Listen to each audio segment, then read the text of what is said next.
نحمده ونصلي على رسوله الكريم أما بعد أعوذ بالله من الشيطان الرجيم بسم الله الرحمن الرحيم يا أيها الذين آمنوا ادخلوا في السلم كافة ولا تتبعوا خطوات الشيطان إنه لكم عدو مبين صدق الله العظيم وقال النبي صلى الله عليه وسلم لا يؤمن أحدكم حتى أكون أحب إليه من ماله وولده والناس أجمعين أو كما قال عليه الصلاة والسلام. بزرگوں اور پیارے بھائیوں، اللہ رب العزت کا بے انتہا کرم اور احسان ہے کہ اللہ تبارک و تعالیٰ نے ہم سب کو ایمان کی دولت سے نوازا ہے. میں نے ایک آیت آپ کے سامنے پڑھی، یا ایھا الذین آمنوا ادخلوا فی السلم کافۃ، اے ایمان والو اسلام میں پورے داخل ہو جاؤ، مکمل 100% مسلمان بن جاؤ. ایسا نہ ہو کہ آپ اپنے آپ کو مسلمان تو کہتے رہے لیکن کام غیروں والے آپ کریں. اللہ تعالیٰ نے صاف الفاظ میں فرما دیا پورے مسلمان بن جاؤ. یہ آیت کریمہ صحابہ کرام رضوان اللہ تعالی علیہم اجمعین کے سامنے نازل ہوئی. جیسے ہی یہ آیت کریمہ نازل ہوئی، صحابہ کرام نے اس پر پریکٹیکلی عمل کر کے بتایا. صحابہ کرام کی پوزیشن یہ تھی کہ ایمان، اسلام اور مسلمانوں کے علاوہ اللہ اور اس کے رسول کے دشمنوں کے ساتھ ان کا کوئی تعلق نہیں تھا. ایمان کے مقابلے میں انہوں نے اپنے ماں باپ، اولاد، رشتہ دار، وطن، گھر بار سب کچھ قربان کر دیا. حضرت ابو عبیدہ ابن الجراح رضی اللہ تعالیٰ عنہ غزوہ بدر کے میدان میں ہیں، جنگ میں شریک ہیں. یہ مسلمانوں کی طرف سے لڑ رہے ہیں اور ان کے جو والد تھے، باپ تھے، وہ مسلمان نہیں تھے، وہ مشرکوں کی طرف سے لڑائی کے واسطے آئے تھے. بار بار آمنا سامنا ہوتا تھا. پھر حضرت ابو عبیدہ رضی اللہ تعالیٰ عنہ نے ارادہ کر دیا کہ باپ تو اللہ اور اس کے رسول کا دشمن ہے، تو میں اس کو قتل کر دوں گا. چنانچہ باپ کے مقابلے میں نکلے اور آخرکار انہوں نے اپنے باپ کو قتل کر دیا. ایک طرف خون کا رشتہ ہے، سگا باپ، دوسری طرف ایمان کا رشتہ ہے. تو صحابہ کرام نے ایمانی رشتے کو، ایمانی تعلقات کو اپنے خونی رشتوں پر مقدم رکھا، آگے کیا، ترجیح دی. حضرت ابو بکر صدیق رضی اللہ تعالیٰ عنہ کے بیٹے ہیں عبد الرحمن. غزوہ احد کے وقت یہ بھی مسلمان نہیں تھے، یہ بھی مشرکین مکہ کی طرف سے لڑائی کے میدان میں آئے. صدیق اکبر کے بیٹے عبد الرحمن پھر بعد میں مسلمان ہو گئے. مسلمان ہونے کے ایک زمانے کے بعد انہوں نے اپنے باپ یعنی صدیق اکبر رضی اللہ تعالیٰ عنہ سے کہا کہ ابا جان، احد کے میدان میں میں نے تم کو دیکھ لیا تھا اور تم میرے کنٹرول میں تھے، یعنی اگر میں چاہتا تو آپ کو وہاں ختم کر سکتا تھا، لیکن آپ باپ ہیں، اس وجہ سے میں نے آپ پر حملہ نہیں کیا. احد کے موقع پر حضرت ابو بکر صدیق رضی اللہ تعالیٰ عنہ نے فرمایا کہ تو نے تو جو کرنا تھا کیا، اگر تیری جگہ میں ہوتا تو میں تجھے چھوڑتا نہیں، قتل کر دیتا، کیونکہ اس وقت تو اللہ اور اس کے رسول کا دشمن تھا. یہ اپنی اولاد کے مقابلے میں اللہ اور اس کے رسول کے تعلقات کو مقدم رکھنا، ترجیح دینا. مسلمانوں میں اور مشرکین مکہ میں صلح حدیبیہ ہوئی. شرائط رکھے گئے، شرائط کو سامنے رکھ کر صلح ہوئی۔ جو شرائط تھے مشرکین مکہ ان شرائط کا پاس اور لحاظ نہیں رکھتے تھے، شرائط کو توڑ دیا کرتے تھے۔ حضور صلی اللہ علیہ وسلم اس کی وجہ سے ناراض تھے۔ اس درمیان ابو سفیان جو اس وقت تک مسلمان نہیں تھے، وہ مدینہ المنورہ آئے، حضور کی خدمت میں حاضر ہوئے۔ وہ یہ چاہتے تھے کہ صلح کا جو ٹائم ہے، زمانہ ہے، وقت ہے، اس کو آگے بڑھایا جائے۔ حضور صلی اللہ علیہ وسلم چونکہ ناراض تھے، اس لیے آپ نے ان کی طرف دھیان نہیں دیا۔ اس وقت ابو سفیان کی بیٹی ام حبیبہ رضی اللہ تعالی عنہ حضور صلی اللہ علیہ وسلم کے نکاح میں تھی۔ حضور نے جب دھیان نہیں دیا ابو سفیان پر تو وہاں سے اٹھ گئے اور انہوں نے سوچا کہ چلو اپنی بیٹی کو ذرا ملاقات کر کے آتے ہیں۔ چنانچہ ام حبیبہ رضی اللہ تعالیٰ عنہ کے حجرے میں داخل ہوئے۔ وہاں پر حضور صلی اللہ علیہ وسلم کا بسترا بچھایا ہوا ہے۔ ابو سفیان نے اس پر بیٹھنا چاہا، جیسے ہی بیٹھنے کے واسطے جھکے، ام حبیبہ رضی اللہ تعالیٰ عنہ نے بسترا اٹھا لیا، سمیٹ لیا۔ ابو سفیان کو بہت تعجب ہوا۔ انہوں نے اپنی بیٹی ام حبیبہ سے پوچھا کہ بیٹی یہ کیا ہے؟ کیا میں اس بسترے کے لائق نہیں ہوں یا یہ بسترا میرے لائق نہیں ہے؟ کیا میں اس بسترے کے لائق نہیں ہوں یا یہ بسترا میرے لائق نہیں ہے؟ ان کی بیٹی حضرت ام حبیبہ رضی اللہ تعالیٰ عنہ نے فرمایا کہ تم اس بسترے کے لائق نہیں ہیں، کیونکہ یہ نبی کریم صلی اللہ علیہ وسلم کا بسترا ہے۔ یہاں سامنے باپ ہے، خون کا رشتہ ہے، اور ادھر نبی کریم صلی اللہ علیہ وسلم کا تعلق ہے۔ ام حبیبہ رضی اللہ تعالیٰ عنہ نے یہ بھی گوارا نہیں کیا کہ میرا باپ جو اتنے دور یعنی مکہ سے آیا ہے حضور کے بسترے پر بیٹھے ہیں، کیونکہ صحابہ کرام رضوان اللہ تعالیٰ علیہ مجمعین کے نزدیک ایمانی تعلق سب سے مقدم رہتا ہے، سب سے آگے رہتا ہے۔ خونی رشتے بھی ایمانی تعلق کے سامنے کوئی حیثیت نہیں رہتے۔ عبداللہ بن ابی ابن سلول منافقوں کا سردار تھا، ہم میں سے ہر ایک نے اس کا نام سنا ہے، عبداللہ ابن ابی ابن سلول۔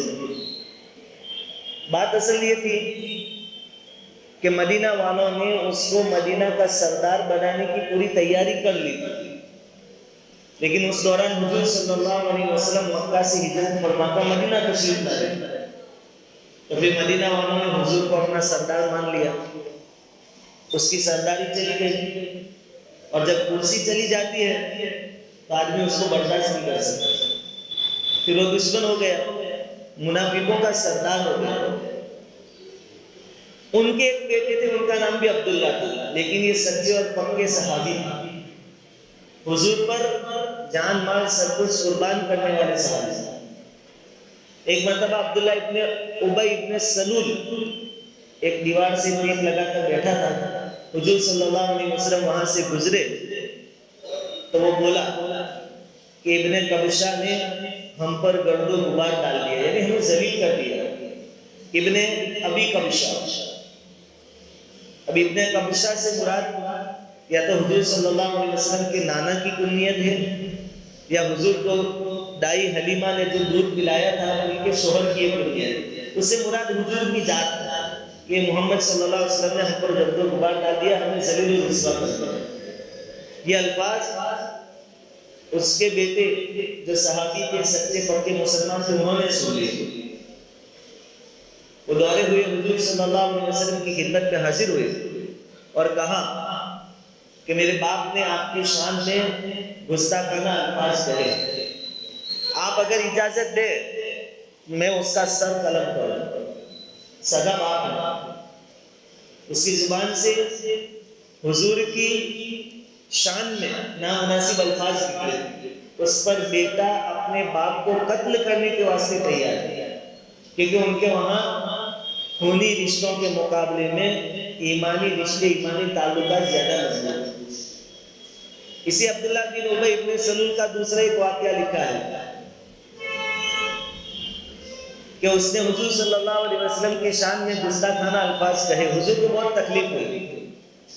وہی ان کے بیٹے عبداللہ رضی اللہ تعالیٰ عنہ حضور کی خدمت میں حاضر ہوئے اور عرض کیا کہ اللہ کے نبی صلی اللہ علیہ وسلم، مجھے معلوم ہوا ہے کہ میرے باپ کی زبان سے آپ کو بہت تکلیف پہنچی ہے اور آپ یہ چاہتے ہیں کہ اس کو قتل کر دیا جائے۔ میں یہ چاہتا ہوں کہ اس کو قتل کرنے کی ذمہ داری آپ مجھے دیں۔ بیٹا کہہ رہا ہے کہ باپ کو قتل کرنے کی ذمہ داری مجھے دے دیں، کیونکہ مدینہ میں سب لوگ جانتے ہیں کہ میں میرے باپ کی جتنی تعظیم کرتا ہوں، جتنی عزت کرتا ہوں، جتنا اس کے ساتھ میرا اچھا سلوک ہے، اس کے برابر کسی اور بیٹے کا اپنے باپ کے ساتھ اچھا سلوک نہیں رہا۔ میرے باپ کی بہت تعظیم کرتا تھا۔ اب اگر آپ کسی اور کو حکم دیں گے میرے باپ کو قتل کرنے کا، پھر وہ کوئی اور قتل کرے گا اور پھر بازار میں لوگوں کے سامنے میری نظر اس پر پڑے گی، وہ باپ کی محبت کہیں میرے اندر جوش نہ مار جائے اور کہیں ایسا نہ ہو کہ باپ کے بدلے میں اس مسلمان کو قتل کروں۔ اس لیے میں چاہتا ہوں کہ میرے باپ کے قتل کی ذمہ داری آپ میرے حوالے کریں۔ حضور صلی اللہ علیہ وسلم نے فرمایا کہ نہیں، ہم تو ان کے ساتھ اچھا سلوک کریں گے، ہم اس کو قتل نہیں کریں گے۔ یہ جو 4-5 واقعات میں نے بیان کیے، اس کا مقصد یہ ہے کہ صحابہ کرام رضوان اللہ تعالیٰ علیہم اجمعین کے نزدیک ایمانی تعلق سب سے پہلے ہوتا تھا۔ اس کے مقابلے میں نہ اپنے باپ کو دیکھتے تھے، نہ اپنے اولاد کو دیکھتے تھے، نہ اپنے رشتہ داروں کو دیکھتے تھے، بس ایمان، اللہ اور اس کے رسول، ان کے سامنے انہوں نے سب کچھ قربان کر دیا۔ اور دنیا میں سب سے مضبوط کوئی رشتہ اور تعلق ہو سکتا ہے وہ ایمان کی بنیاد پر ہو سکتا ہے۔ برادری کے اعتبار سے بھی اتنا مضبوط تعلق قائم نہیں ہو سکتا، قومی اعتبار سے بھی اتنا مضبوط تعلق قائم نہیں ہو سکتا۔ ایک ایمان ایسی چیز ہے جو پوری دنیا کے ایمان والوں کو ایک دھاگے میں پرو کر رکھ سکتی ہے، یہ تعلق، یہ رشتہ داری۔ اس لیے حضور صلی اللہ علیہ وسلم نے فرمایا تھا کہ پوری دنیا کے مومن ایک جسم کے مانند ہیں، کہ جسم کے کسی حصے میں بھی درد ہو، تکلیف ہو، تو اس کی وجہ سے باقی کا پورا بدن اس درد کو محسوس کرتا ہے، اس پر ایک اثر ہوتا ہے، اس پر بھی درد محسوس ہوتا ہے۔ اس لیے آج ہمیں ضرورت ہے اپنے ایمانی تعلقات کو مضبوط بنانے۔ ایک ایمان والا چاہے کتنا بڑا گنہگار کیوں نہ ہو، لیکن ہم یاد رکھیں یہ ہے تو ایمان والا، اس کو اللہ نے ایمان دیا ہے۔ ایک طرف ایک ایمان والا ہے چاہے گنہگار ہے، اور دوسری طرف دنیا بھر کے غیر مومن ہیں، کروڑوں انسان ہیں، لیکن ان کروڑوں کے سامنے اللہ رب العزت کے نزدیک ویلیو ایمان والا ہے۔ اس لیے کہا جاتا ہے کہ جب تک دنیا میں کوئی اللہ اللہ کہنے والا باقی رہے گا قیامت قائم نہیں ہوگی، اس کی برکت سے دنیا چلتی رہے گی۔ جب کوئی بھی اللہ اللہ کہنے والا نہیں رہے گا، پھر چاہے کروڑوں انسان دوسرے موجود ہوں، اللہ تعالیٰ دنیا کے نظام کو ختم کر دے گا، قیامت قائم ہو جائے گی۔ تو ہمیں ضرورت ہے آج کے دور میں اپنے ایمانی تعلقات کو مضبوط کرنے۔ ضرورت ہے ہمارے سماج اور معاشرے میں کوئی مومن مالی اعتبار سے پریشان حال ہے، بیماریوں کے اعتبار سے پریشان حال ہے، آل اولاد کی لائن سے پریشان حال ہے، ہم ان کی مدد کریں جہاں تک ہم سے ہو سکے، ان کا سپورٹ کریں۔ حدیث میں ہے نبی کریم صلی اللہ علیہ وسلم نے ارشاد فرمایا کہ جب تک کوئی مومن اپنے مومن بھائی کی ضرورت پوری کرنے میں لگا رہتا ہے، اللہ تعالیٰ اس کی ضرورتیں پوری کرنے میں لگے رہتے ہیں، اللہ تعالیٰ اس کی مدد میں لگے رہتے ہیں۔ اس لیے ہمیں ضرورت ہے ایک دوسرے کا سہارا بنے اور ایمان والے آگے بڑھے، ترقی کرے، اس کی ہم کوشش کریں۔ آج کے دور میں ہماری جو عزتیں اچھالی جا رہی ہیں اس کے بارے میں ہم کچھ سوچیں۔ ہم خود اپنے آپ کو رسوا کرنے والے ہیں۔ دوسری چیز کہ ناحق کسی کا سپورٹ نہ کریں۔ حق پر کون ہے، سچ بات کس کی ہے، اس کو دیکھیں، اپنی ذات اپنی برادری، اپنا خاندان، اپنا رشتہ دار، ان سب چیزوں کو لیں، حق بات ہمیشہ تلاش کرے، ڈھونڈیں اور اس کے سپورٹ میں کھڑے رہیں۔ دوسری چیز کہ ہم جو کچھ بھی کوشش کریں گے ترقی کے لیے، آگے بڑھنے کے لیے، یہ تو ہماری ظاہری کوششیں ہوگی، لیکن کوئی بھی کوشش اس وقت تک کامیاب نہیں ہو سکتی جب تک کہ اللہ نہ چاہے۔ اسے سب سے پہلی ضرورت اور سب سے بڑی ضرورت یہ ہے کہ پہلے ہم اپنا تعلق اللہ کے ساتھ مضبوط کریں، اللہ کو راضی کریں۔ اگر اللہ کو ہم نے راضی کر لیا تو پھر میجورٹی اور مائنورٹی کوئی معنی نہیں ہے۔ جن کے ساتھ اللہ کی مدد ہوتی ہے وہاں تعداد نہیں دیکھی جا سکتی۔ ایسے کئی واقعات پہلے بھی ہوئے ہیں، کم من فئۃ قلیلۃ غلبت فئۃ کثیرۃ باذن اللہ، یہ چھوٹی چھوٹی ایمان والوں کی جماعتوں نے بڑی بڑی جماعتوں کو شکست دے دی، ان کو اوورٹیک کر لیا، ان سے آگے بڑھ گئے۔ اس لیے ضرورت ہے آج کے دور میں اپنے ایمان کا جائزہ لینا، نمازوں کی پابندی، اور خاص کر آج کے ماحول میں اپنی اولاد کو مدرسوں میں بھیجنے کی، ان کو دینی تعلیم دینے کی فکر کریں۔ دینی تعلیم ہم جو بھیج رہے ہیں 2 گھنٹے 2.25 گھنٹے وہ ایک رسمی طور پر بھیج رہے ہیں۔ کبھی سر میں درد ہو گیا، پیٹ میں درد ہو گیا تو ماں باپ خود کہتے ہیں آج مدرسے نہیں جائیں، لیکن یہ سلسلہ ہمارا اسکولوں کے ساتھ نہیں، وہاں ہم کمپلسری بچوں کو اسکول بھیجتے ہیں، نہیں اسکول تو تم کو جانا پڑتا ہے۔ اس لیے سنڈے کو، اتوار کو بہت سارے بچے مدرسے نہیں آتے کیونکہ اسکول کی چھٹی ہوتی ہے، تو ماں باپ بھی آرام میں رہتے ہیں اور بچے سب آرام میں رہتے ہیں۔ آج کے دور میں ضرورت ہے مکاتب کو آگے بڑھانے، ان کی ترقی کی فکر کرنے کی، اور ہمارا کوئی بھی بچہ دینی علم سے محروم نہ رہے۔ اگر ان بچوں نے مدرسوں میں آ کر سیکھ لیا کہ اللہ ایک ہے، اس کے علاوہ کوئی معبود نہیں، پھر یہ بچہ مرتے دم تک اس بات کو یاد رکھے گا کہ اللہ ایک ہے، اس کے علاوہ کوئی معبود نہیں، پھر چاہے اس کے سامنے کیسے ہی حالات آ جائیں۔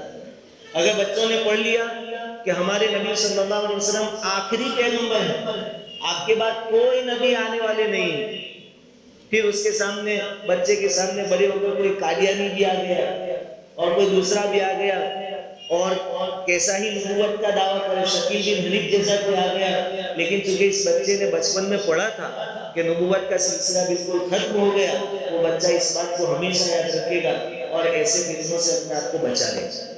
کیونکہ عقیدے کی لائن کے جتنے فتنے ہیں، میں بارہا کہتا ہوں کہ اعمال کا بگاڑ آپ سدھار سکتے ہیں، نمازیں چھوٹ گئی آپ قضا کر سکتے ہیں، اور کوئی عبادت چھوٹ گئی، روزے چھوٹ گئی آپ قضا کر سکتے ہیں، اور اعمال کا بگاڑ اللہ تعالیٰ چاہیں گے تو معاف بھی فرما دیں، لیکن عقیدے کا بگاڑ معاف نہیں ہوگا۔ عقیدے میں ذرا برابر پرابلم آ گئی، بندہ ایمان سے خارج ہوتا ہے، اور بندے کو احساس بھی نہیں ہوتا کہ اپنے مسلمان نہیں ہیں۔ اس لیے عقائد کی لائن سے محنت مدرسوں میں ہوتی ہے، وہاں بھیجیں۔ اپنے گھروں میں تعلیم ضرور کریں، اپنے گھروں میں کتاب کی تعلیم، فضائل اعمال، ہر چیز کا ایک اثر ہوتا ہے۔ بھائی ہم جو دیا جلاتے ہیں، چراغ، پہلے زمانے میں جو سیدھا سادہ وہ جلاتے تھے تو اس کی وجہ سے اس کے دھوئیں کے اثر سے دیوار کالی ہو جاتی ہے۔ جب چراغ میں اتنا اثر ہے کہ اس کے دھوئیں سے دیوار کالی ہو جاتی ہے، تو حضور صلی اللہ علیہ وسلم کے نورانی فرمان جب ہم گھر میں پڑھیں گے تو اس کا نور نہیں پھیلے گا گھر۔ جب دھواں پھیل سکتا ہے تو حضور کے الفاظ، حضور کی حدیثیں، قرآن کی آیتیں جب گھر میں پڑھی جائے گی تو اس کا نور نہیں پھیلے گا۔ تو کم سے کم 5-7 منٹ کھانے کے وقت کتابی تعلیم، اور اس کو ضروری سمجھیں، روز کا ایک اپنا معمول بنائیں۔ لیکن چھوٹے موٹے جو ہم کام کر سکتے ہیں اس میں ہم ضرور، اور ہماری نسل بجائے اس کے کہ موبائل کے حوالے ہو جائے، ہم ان کو مدرسوں کے حوالے کریں، اردو سکھانے میں، عربی سکھانے میں ان کو مشغول کریں، ان کے عقیدوں کی فکر کریں۔ یہ آج کے دور کے تقاضے ہیں، یہ کرنے کے